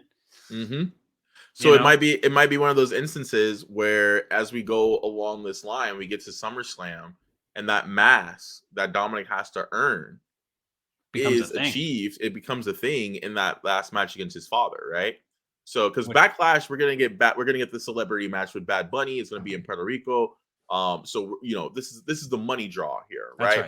But it helps advance the story along to have more significance, you know, to draw fans into it. It is essentially the telenovela, the novella of WWE right now, which is absolutely amazing. So I think you're going to see that theme a little bit in these WrestleMania matches. Is that, you know what, for all of us, we're booking Mania as like a final thing. Yeah, but you know, the powers that be are like, well, we also have to run Raw the next night, and we have to like have a pay-per-view in a few weeks in Puerto Rico that we need to sell out, and we got SummerSlam, and so, you know, in some cases, we were thinking WrestleMania would be the end, and then there would be some new beginning, and rather we're seeing the continuation of certain storylines. Yes, and Ray and his dad is going to be one of those, which has shifted in years for the WWE too as well. If I think about it, like WWE used to use SummerSlam kind of as, I mean, not SummerSlam, WrestleMania as that ending point for a lot of storylines, and Raw after Mania was the beginning of the new phase, of new beginnings. Exactly. Right? But we're not seeing that the last couple of WrestleManias, right? It starts to shift. There's a shift here. And New Japan has done a really good job as kind of supplanting them and having Wrestle Kingdom on New Year's Eve be that new beginning, that end of all their storylines, and then their literal new beginning, New Year's Day that leads into New Beginning, which is the name of the pay-per-view, is that refresh. It's kind of like. And I would imagine the WWE looks at, wow, I went way back with that one, looks at the landscape and says, hey, we don't want that same formula as everyone else. Let's go ahead and make a shift. I could see if I would believe that this is a shift that's happening over these last couple of years. Did you catch the press conference either night with Triple H? Because he had press conferences both nights. I love those. Was it the night 2 press conference? Yeah. I think it was the night 2 press conference. Yeah, I caught the night 2, and I read what he said on the night 1. I love those press conferences. By the way, I'm a corporate shill. I know, but I love that kind of stuff. I like covering press conferences. It's fun for me, and I like that Triple H is following an AEW basically. Doing these post show because he really gives you this insight into a little bit more as to like why they did what they did, and you also get like some of the metrics around the event, and stuff like that. And really Triple H is like, this, a lot of this is around, we're continuing to tell stories. Yep. Our stories are ongoing. They never end. We are the longest running drama that's on television at the end of the day, right? And we're going to, a lot of these things are not coming to a conclusion now. They're going to play out. So, you got to stick with us and see kind of where the story goes from here. Yeah, and this is definitely one of those situations. And they have been very quiet in previous years with metrics and the additional insight outside of their TV shows that they do for things. Yeah, right? Vince never did this kind of stuff. Exactly. That's all the the fluff at the end of the day, right? Yeah. You'd have to go on. You'd have to go into one of their like actual corporate, financial calls or something like that to go and take a look and see what the calls are. Yeah, which Reddit used to do all the time. It still does all the time too, as well as a result. So it's good to see that in a different place. Let's see. So the second match was the WrestleMania Showcase. So we had a number of tag teams. Jamon, you selected the Viking Raiders as the winners of this match. I went the opposite route, and I went Street Profits. And you're 1-0, and I am the winner. 0-1, I guess. Technically, I'm 0-2. I haven't won yet. I haven't been right yet. No, so you called this one. Bask in the glow of picking the Street Profits. But man, this was a sleeper match that kind of stole the show. Yeah, it was great. Pretty darn good. The piece that I liked about it, right? And I was talking to one of my cousins about this is like, we're in that generation where we all grew up playing wrestling games, right? And so like there is nothing better than like stomping out like your cousin, your brother, your sister, whoever it is you're playing against, and then like using the taunt button like a number of different times in order to go ahead and get them riled up. So to see all of that play out, where you just had a banger of a match, you had the taunting inside there for the showcase aspect. It's at WrestleMania, so guys are just like baking in those lights and just like taking it all in. I absolutely love this match. I wonder if they're like, you know what? Let's put on a match like you would play in a video game. Yeah. And like, let's make it the most video game match at WrestleMania ever. A lot of great spots. I would have believed that was true for sure if the New Day was involved, but unfortunately since they weren't. Yep. I agree with you. But there are some guys in there that definitely grew up on wrestling video games. You grew up. You brought up a great point too as well. With no New Day, that match really did showcase that the tag division is still fun, right? Oh, we know Vince hates tag wrestling. Yep. But I always think that tag matches are the match that tends to bring fans into a show better than almost any other match you can do. It's very formulaic. You always got to go through like, the baby faces are getting beat down and you have to have the hot tag. Yeah. But there's enough variety that even though you know what the formula is, it's a match that has the ability to pull fans in because that hot tag, you can get the cheer and then you can do a couple false finishes and you think it's over, but it's not. And you tend to have more high flying action or dives out of the ring. Yes. There's things going on all over the place and different finishing moves getting bringing hit. The tables, like you're bringing in tables and busting them up. Like there's a lot you can do with the tag match, and they did a really good job of, I think, bringing the environment, all the right elements, into it, and then bringing the fans into I can't believe they just did that type of stuff. Was that really well job by all four teams in this match? Yeah, one of the things that I've noticed about WrestleMania tag matches is that because the stage is so massive and so far away, we don't necessarily get the like going through crowds or using the staging as a part of the match that kind of brings that added level of drama. So it really restricts everybody into just like, you have the ring, you have the outside. Let's figure out what we can go ahead and do with that ultimately. And I feel like with the teams that were in the showcase and the performance that was put on, they did a really great job of just utilizing the space that they have, right? Which is something that is tough at the end of the day. So that was pretty solid. So we got one on the board for me there. The next match was the women's showcase match, another tag situation. Both of us, actually, you selected Ronda and Shayna Baszler with a twist and then I Book selected them strong. Chelsea and Sunny. Jamon is on the board on this one because it was a Ronda and Shayna win, which I did not expect. But let's be clear. The team that you picked is coming out of this as like right now. Again, I said there's an entertainment factor with them that, and we're starting to see it now. They've been getting wins the last couple of weeks. Yeah. And I think there's going to be some fun stuff around them here soon. Yeah. Shayna Baszler injured her ankle in the match. Yes. And we haven't seen her and Ronda since Mania. So they got the win. They booked it the way I thought they would book it, but now that Shayna's been injured, we might not see them for a while. Yeah, we might not. Looked like she might have even broken her ankle. She had a heavy cast on for the end of the match. Yeah, so they were working on her outside the ring. This is one of those situations that I think you don't always need to win Mania in order to come out on top at Mania, right? So it's working out perfect for Chelsea and Sunny, and so they should be good going forward. They'll probably be the tag team duo that's going to be the main focus of SummerSlam. And I think if you can do that for yourself, like, you are in the golden there. So excellent. So we got Ronda and Shayna on the board for Jamon there. The next match was 1-1. So the next match was the Intercontinental Championship match. My goodness. Drew McIntyre, Sheamus, and Gunther. Jamon, you went with Gunther. I went with Drew, thinking that the Celtic Warrior was going to go ahead and get a win, but the crowd was hot for Sheamus. The crowd wanted Sheamus. Yes, they were. They were very hot for Sheamus. Yes.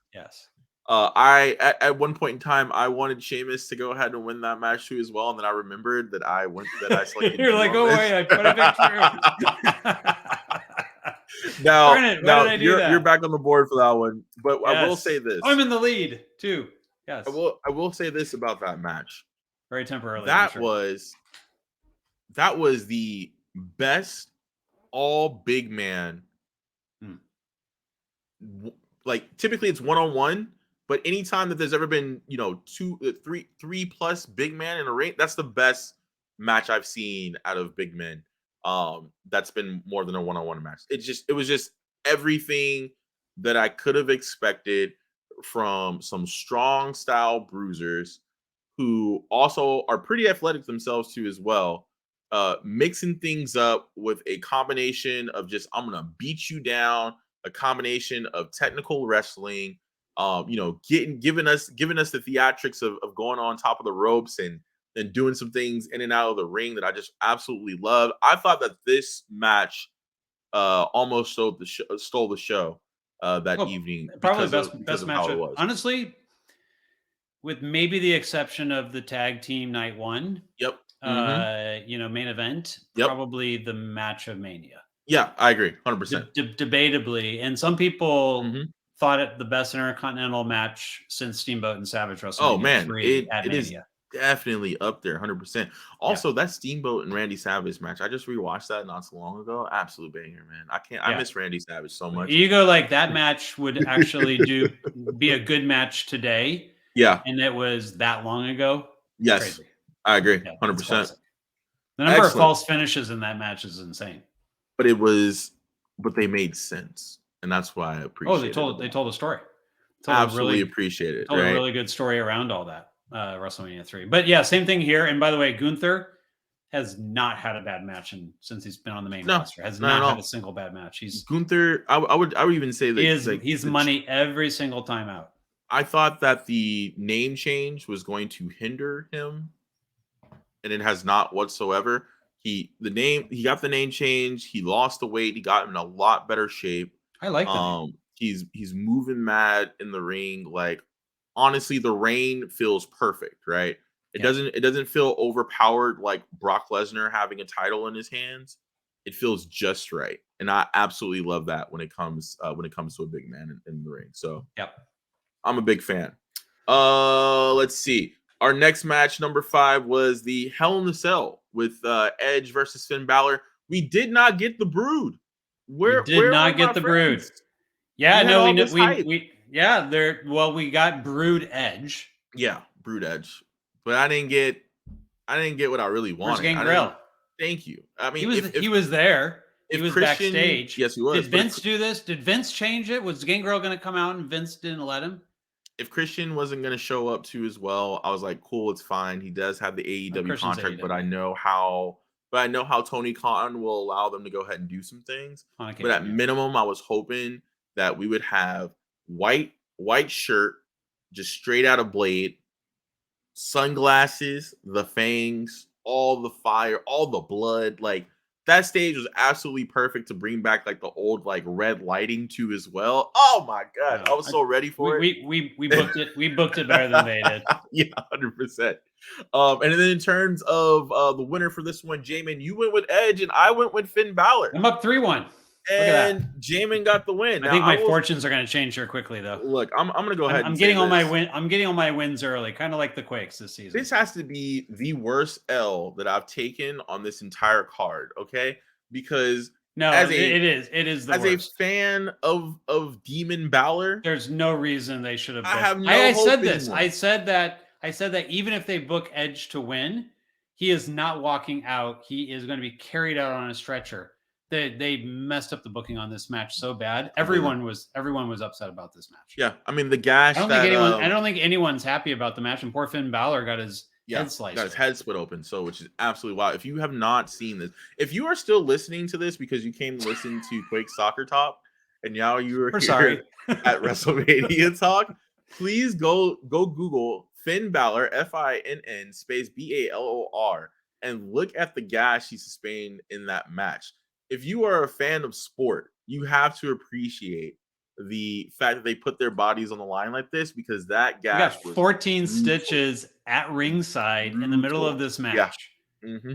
Now he's wearing a shirt that says Finn 14 stitches. Good stuff. I love it, man. Which is absolutely wonderful. Sorry, but as we said, they are actually pushing the Judgment Day now, despite the WrestleMania results 0-2 so far in our way that we're going through this. Yeah. All right. So this one, I don't know what you were thinking on this one. This is number 6 is Brock Lesnar versus. I just said there'd be an F5, and I think I was trying to be different than you sometimes. So yeah, but you gave up. Give you a win. Give you a win on this one because we are now 3-2 because Brock Lesnar was not going to lose that match. Omos is just not that guy. I'm sorry, like. You have big men who can move, who can wrestle, who have the actual skill, the talent to be in this. I'm not a fan of the I'm really tall big men who don't actually wrestle. That's never been my thing. Like Andre the Giant had some ability. You know what I'm saying? He made those matches crazy when he was younger. When he was younger, yeah. It was also kind of like that circus effect. I think we're past that now, where the sport has developed to a point where you need to actually showcase the talent if this is a role that you're going to be in. So I'm not a fan of guys like Omos who are just there because they're big.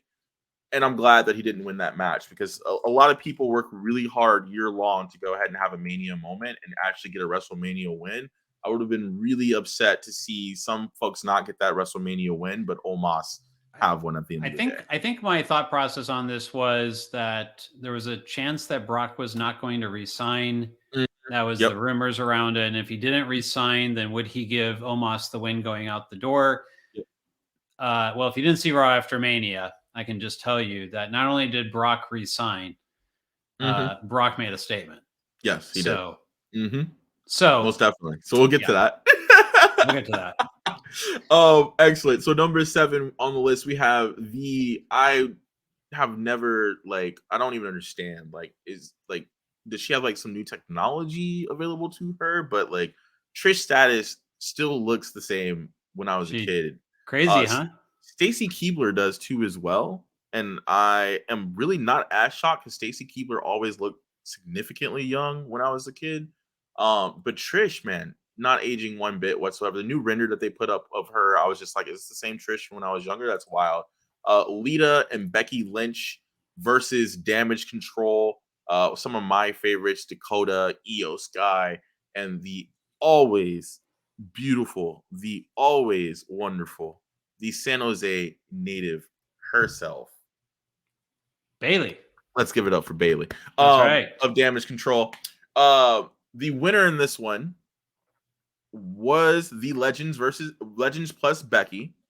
Boo. Both Jamon and I selected Damage Control to go ahead and win this. But you know, remember why we selected Damage Control? We did because we thought that there would be a turn in the match. So we correctly predicted the turn. Yes, we did. It just didn't happen in the match. So we were right while we were being wrong, but we had we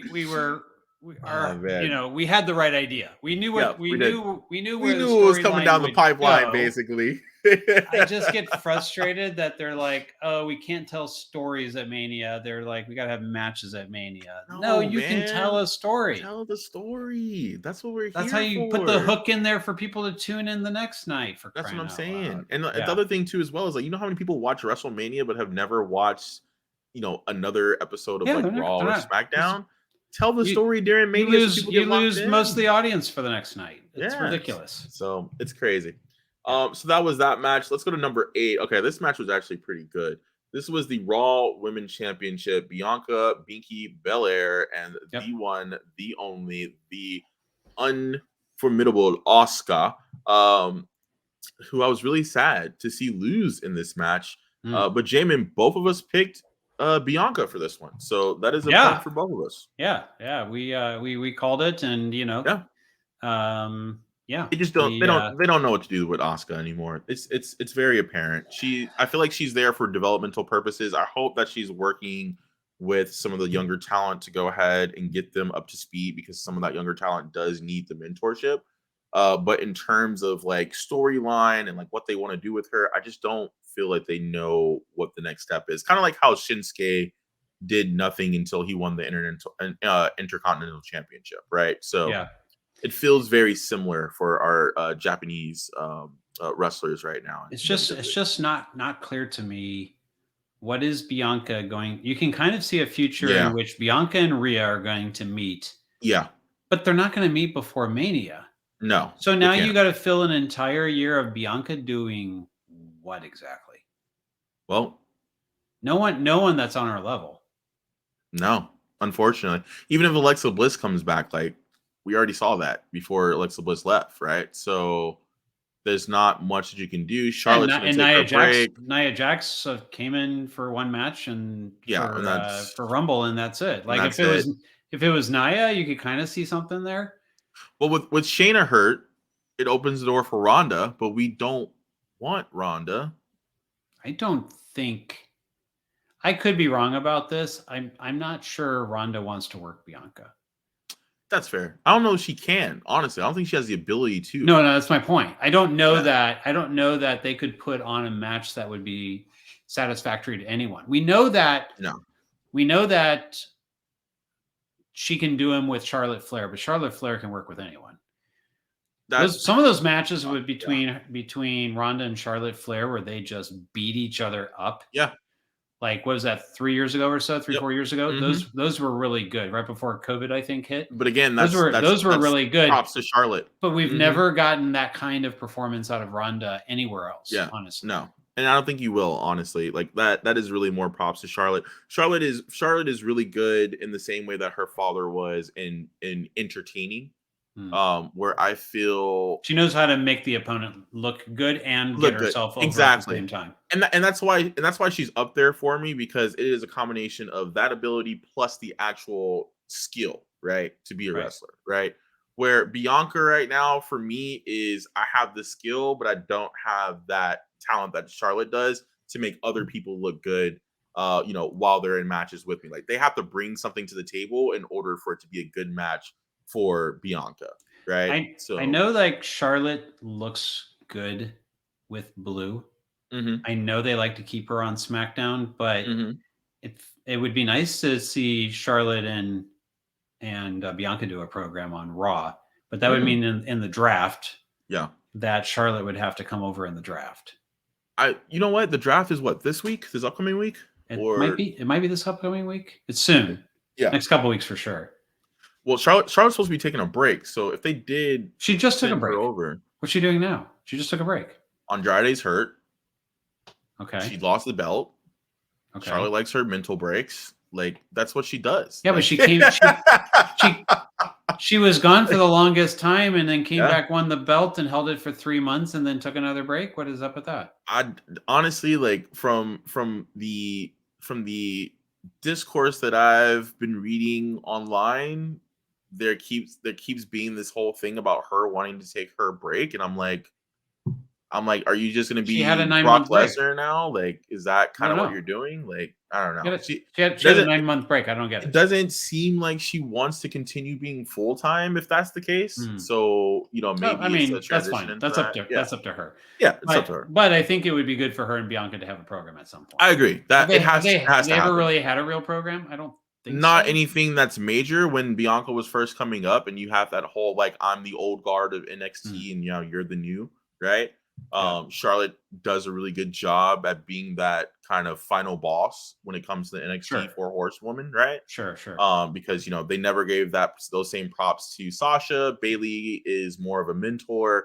Becky's kind of there now. Yeah, But she exactly. wasn't at the beginning when Exactly. her old character before the man she wasn't. Yep, exactly. So it's a very interesting, situation, but we'll see. Okay. You may be right there.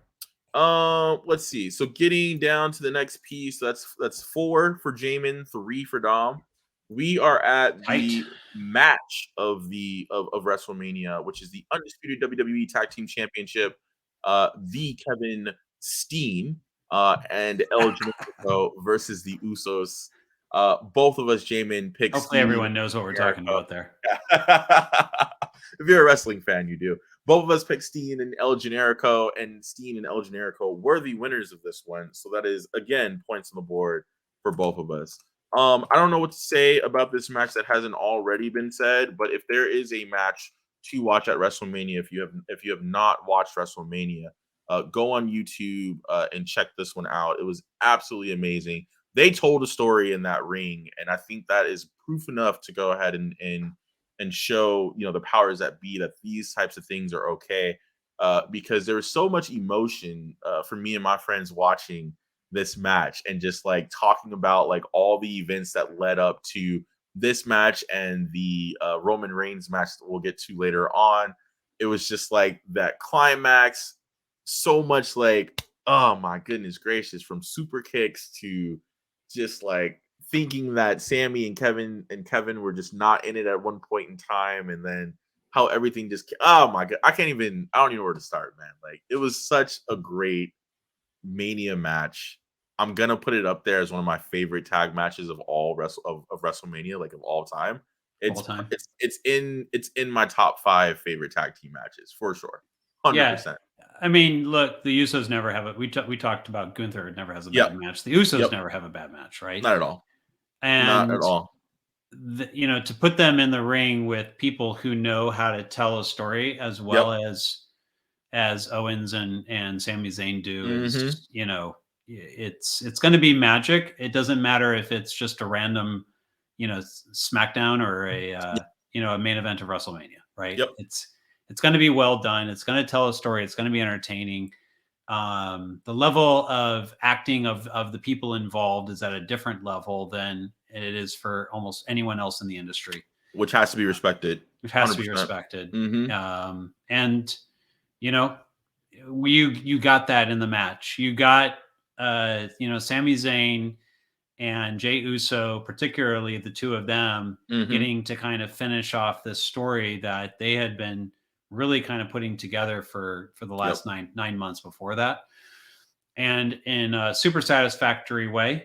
And while I think we kind of predicted the demise of the bloodline, very clearly that story is going to continue at least for a bit. And the Usos, they probably look like how are they potentially ever going to get a win over Sammy and Kevin, because they threw everything in the kitchen sink at him in that match. Like, what else is there they could have thrown? And that's going to be the thing that WWE has to figure out now is, okay, we told this story. We gave the fans what they were looking for. We got, and when you think about it, Sami Zayn got the biggest win of WrestleMania. Yes, he did. I agree. And which was really what the fans wanted. Yep. At the end of the day, Sami Zayn deserved to get the biggest win of WrestleMania after the year before, in effect, having the most humiliating match of WrestleMania and making that into something special. Yeah. And so he's just operating at a different level. I'm not saying anything anyone hasn't already said.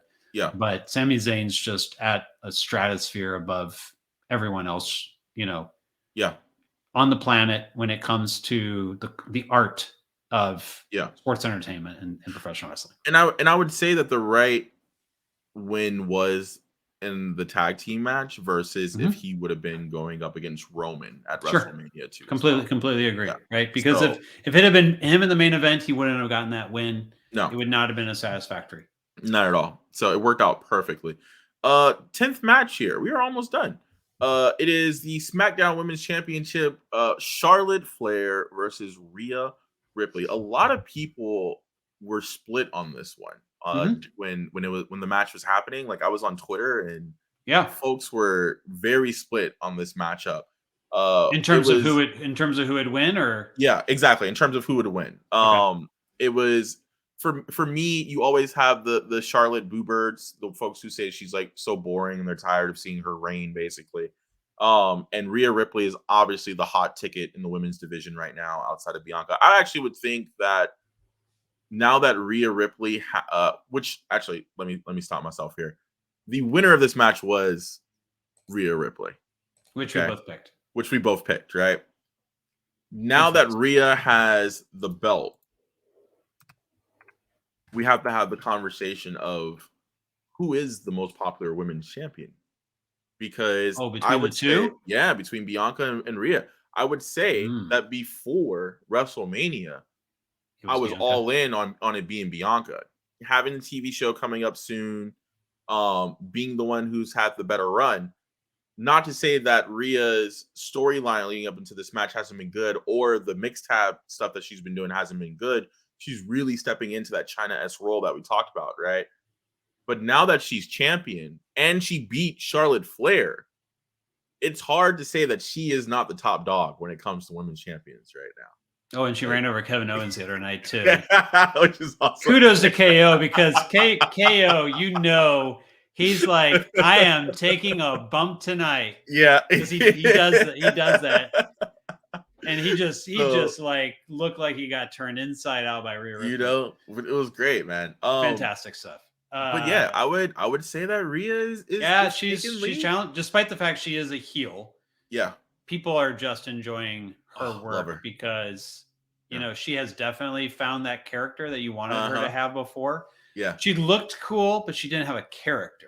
Yes, I agree. Now she looks great, and it's very obvious what her character is. I think we said that the last time. And I think anytime you get that combination, it's a win. At some point, she's going to be a mega baby face. Yeah. But you gotta let this Judgment Day thing gotta let it happen a bit, because it's too good. It's too good. It's her and Dom are a great couple beside each other. Yeah. Despite the fact that Dom's engaged to another girl in real life, they still make it look like it's real. And between them, and it's an interesting relationship. Yeah, it's portrayed. really so good. They're just good on-screen characters right now, and which I love, man. Yeah, you're you know how like a few years ago you would say that you were with this would have been back in the Shield. Like the Shield was a means to a greater purpose. Yes. Of like you're building these characters, and then you split them up, and they're your like three biggest wrestlers for the next generation, basically. Yeah. Right. Even now in AEW, one of them. I was going to say Moxley had to go somewhere else. Time, right? Yeah. Moxley had to go somewhere else in order to go ahead and fulfill that role. But without that Shield situation, he would have never had that opportunity to go to Japan, go to AEW, and be the big star that he is now. Yeah. And Judgment Day feels to me like it is absolutely the launching pad. I think Finn Balor's, probably of the three, he's getting up there. He's been out there a while in age. But the other three, like this is going to launch them into they will be WrestleMania caliber main events for some time. Damian Priest already did technically, right? So Damian Priest has worked has worked Bad Bunny. He's worked the biggest, one of the biggest entertainers in the world. He's going to get a chance to work him again in Puerto Rico. Yes, and as a Puerto Rican, right, Bunny's definitely going to want to make him look good too. Yes. 100%. And I love Damian Priest, his voice. Yeah. The depth and clarity that he talks is, if he just develops the mic work, a little bit more, and he's getting that chance now. Like the way I think his size and the way he sounds and the way he looks, very Razor-esque is what I love about him. He looks like a main eventer, right? He is, for me, what Roman Reigns kind of was when he was in the Shield, and you're like, that guy's a star. I think in the end, the one that's going to benefit the most out of this, Rhea obviously is going to benefit a lot. But I do think he's going to come out looking really, really good most definitely. Judgment Day. Because it's really smart. It's going to shoot him into the world title type pictures easily. It's very smart to use the Rey Mysterio relationship with Dominic to build Dominic's career up right now as him being a part of Judgment Day. But it doesn't overshadow what's happening with Damian Priest for me, and I think that's a good sign. All four members have all something. Important. Yeah, exactly. Important. They've done a good job, like making everyone relevant. I really love Damian Priest though, because even in NXT when I watch him too as well, Razor Ramon has always been one of my favorite wrestlers. And so the Intercontinental title run of Razor Ramon in WWF is by far one of my favorite times, leading up to the ladder match against Shawn. Oh my God, one of my favorite times being a Razor fan. And I see so much of that potential as Damian Priest is developing his character. Is he oozing machismo? There you go. Having that bad guy back, man, that just has that proper size. He's got the voice for it too. The voice is solid. He's like, let's go. So I'm loving it, man. Excellent. So Jamon is still up. It is 6-5 right now. It's tight. Yes, we are. And by the way, we do need to get through the rest of this in about 9 minutes. Let's do it. I do have a hard stop, so no problem. I gotta get back to handling some stuff on my end too as well. So we got Seth Rollins and Logan Paul. Jamon, you went with Seth. I went with Logan Paul. I went with Hollywood. But the winner. Why did you go with Logan? I'm trying to remember. Was there a reason for that? Because it was Hollywood. Just because it's Hollywood. Yeah, it was. Hollywood. Dude, he obviously we said what would happen. I thought it was gonna. We called it. SummerSlam. He would have the biggest social media outcome of the night. Him and his boxing buddy. Yep. I knew there was somebody. And I thought maybe it was his brother. But I told my daughter. Watching with me, I'm like, somebody's in that outfit, and it's going to get revealed in the match. It's going to be fun. Whatever happens, it's going to be fun. So that was pretty crazy. So it was Seth Rollins. Good spot. Seth Rollins was the winner there. The match that we knew was going to end up this way: United States Championship, John Cena, Mr. You Can't See Me, and Austin Theory, aka Vince's love child. Theory won that 100%. Both of us picked Theory. We called it. So we did well there. All right, so we got one match left that we predicted, but two that are on here. I'm going to talk about the second one first. Okay. It was an impromptu match that was supposed to be The Miz and Shane O'Mac himself. I mean, technically, Miz wrestled 3 matches. Technically, oh my gosh, he wrestled more than anyone else at WrestleMania. So if you didn't see this, you have to go look it up, and I'll make it short here. Basically, what ended up happening: Snoop and the Miz were co-hosting the night. The Miz got challenged by Snoop to wrestle that evening. Snoop had Shane O'Mac come wrestle the Miz. Shane McMahon. Shane makes it down to the Vince is there. Hey, you think you can throw Shane in the show? Triple H. And they were like, yeah, sure. And then Shane was like, yeah, have him run out there and work the Miz. Why not? Yeah. And Shane was like, why not? Gets into the match, tears his ACL. I don't think it was his ACL exactly. I think it was his quad or something like that. Quad. But gets injured immediately. Which is the same injury that Vince had. But he blew both of his. Right? He blew both of them out going to the ring. So you got a hurt Shane now. You got the Miz oh snaps. Snoop Dogg had to go impromptu and start wrestling the Miz. He gives the most random people's elbow and like the punch was better than I thought Snoop could probably throw a punch, yeah, though. most definitely. Miz is like, AEW hit me. Yeah, And pretty much. And so you ended up with Snoop beating the Miz. That was our impromptu match of the night. So and so random. Good on Snoop for kind of realizing he needed saving to do that something ultimately, in the situation. right? Yeah. Yeah.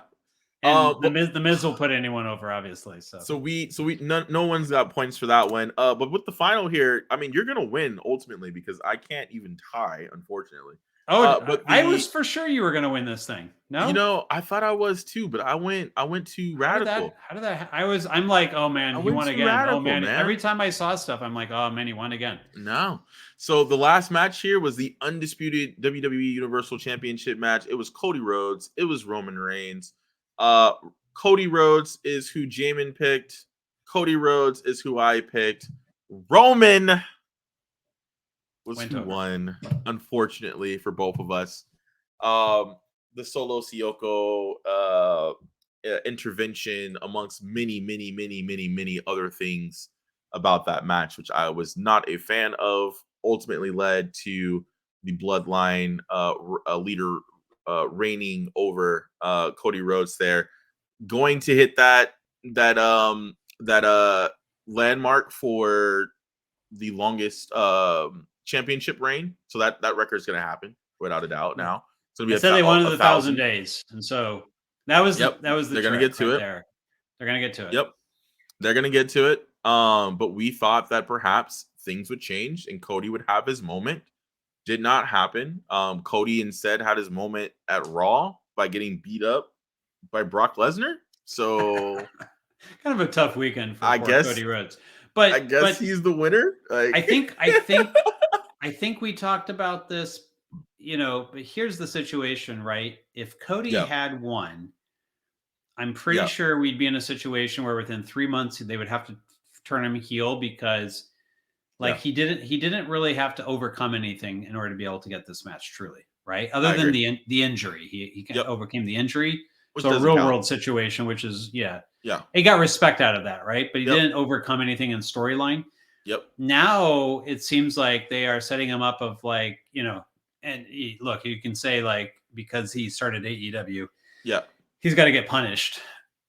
I guess maybe that's a little bit tiny piece of it, but really I think they're just going for good storytelling here. I think the intention is to really make Cody have to go through some stuff. Yeah. Mm-hmm. And to work his way back to Roman Reigns. I think they'll get back there at some point. Yeah. Because honestly, there's not that many people for Roman other than, you know, one of, probably Jey Uso or Solo Sikoa. One of the guys someone in the bloodline would have to do it. Yeah. Mm-hmm. And other than that, like there really isn't much out there, you know, that you could go like this person can definitely take on Roman, right? AJ Styles will come back and that'll probably be a good filler until then or something like that. Yeah, and they've done AJ and Roman before. So yes, they have, we will, you know, for me, like I think they're gonna just kind of like get back, but they want to build a long story around Cody. To be able to get there. And which is we'll fine. see. We'll see. We will see. My guess is that's the path they're on. They're gonna have to they don't have to give Cody a win over Brock. It could be like he's gonna get his ass handed to him by Brock. And, you know, because everyone at some point gets their ass handed to them by Brock. That's the rite of passage. The rite of passage, right? And then Brock goes away and disappears. You know, Cody just keeps having to go through the gauntlet here. But at some point he will earn his way, you know, back, I would say. Yeah, I agree. Maybe being the first, would he be the first back-to-back Royal Rumble winner if you won it again? Has there been anyone that's won it back-to-back? I know Stone Cold won it like 3 times, but I don't remember if he had a back-to-back. I don't think so, but I do want to verify. And we've got some twice. Oh, Shawn Michaels, of course. Shawn Michaels went back to back, and Hulk Hogan too as well. So it is actually. So there's only 2 back-to-back winners. It is Hulk Hogan in 1990 and 1991, and the Heartbreak Kid Shawn Michaels in 95 and 96. Got it. Okay. Yep. So we have had the back-to-backs. Yep. I was wondering if maybe they were kind of setting him up potentially to be to do the first. There has not been one since 96. So if they were to do it again, this would. Were those for automatic championship matches. Maybe the Michaels ones would have been the Shawn Michaels 95 and 96 ones did lead to yes. They led to Mania. They all led matches. to Mania matches. Yes, they did. Got it. Okay. Yep. Okay. So they've done it once, but it's been the Hulk Hogan. I know the Hulk Hogan ones led to WrestleMania matches. But there wasn't like if you win, you get the automatic shot back in the Hogan days. No, that was prior to them giving the Rumble winner an automatic match. It started in 1993. That was the first time. Got it. Okay. Where it was like the they haven't done it in a long time. I'm not saying Cody's going to win the Rumble. I'm just wondering if it makes sense. Yeah, if it makes sense to run him back to back, right? Totally. As a story. But excellent. Well, that's it, man. So we're 2 hours in. Yeah, again. 2 hours. Good night. What's 100 hour? We can never have you on a post-game show because it would be the longest post-game show in the history of the Aftershock. But no, at some point might have to break that record as well. Yeah, at some point we are going to actually have you on a post-game show. Yes, for sure. Figure out the right timing for that when 100%. Someone else is taking a nice, well-earned vacation. We will get you worked in there. But Dom, always good to talk to you, man. Yes, I mean, technically you were the guest, but you ended up running the second part of the show. No worries, man. No worries at all. I love being a guest on this show. Is there a real host here? I don't know. That's really the question at the end of the day. We'll see if I can transfer that over into other spaces as well. I might be on a journey to just take over the Quakes podcasting space altogether, I need a successor. I'm getting up in age. Oh man, you got a long time, my friend. You're fine. Chill out over there, my guy. You're good to go. All right. Well, always good to talk to you, Dom. Excellent. And it's going to be really interesting to see how the Quakes come out of these next, for sure, 4 or 5 MLS games plus an Open Cup thrown in there. So if we can steal two wins, I'll be happy. Steal 2 wins? Yeah, okay. I think we can steal 2 wins, and I'll be happy with that. If you steal 2 wins, that would be above the expectation for away teams. Yeah. Agreed. So that would be a success. Yeah, 100%. Yeah, I think par for the course would be get out with like 4 or 5 points, something like that, and then 6 or more would be like, wow, this team might actually like finish in the top 4. And I will also say that I think it will be Austin, and I think that it will be the Galaxy. I think Austin and Galaxy, you think are out there. Road games for the taking, but not win at home against LAFC. The LAFC game, man, that's going to be tough. I don't know if that's going to be technically a home game. I will be happy with a draw in that one. You're happy with the draw. Okay, got it. All right, that's fair. Yep. Okay, man. Good talking to you as always. Have a good rest of your day, and we'll get this episode out there soon. And keep going over there on Quakes After 90 and putting out great content there too. 100%. Thank you for listening too as well, man. Thank you for that shout out inside the article. Obviously, I think all of us at Quakes After 90 are subscribed to Epicenter. So, we get to see the Patreon releases, which is great. So we got the alert. So thank you very much, man. Appreciate it. All right. Good to talk to you. Take care. Wonderful. You too.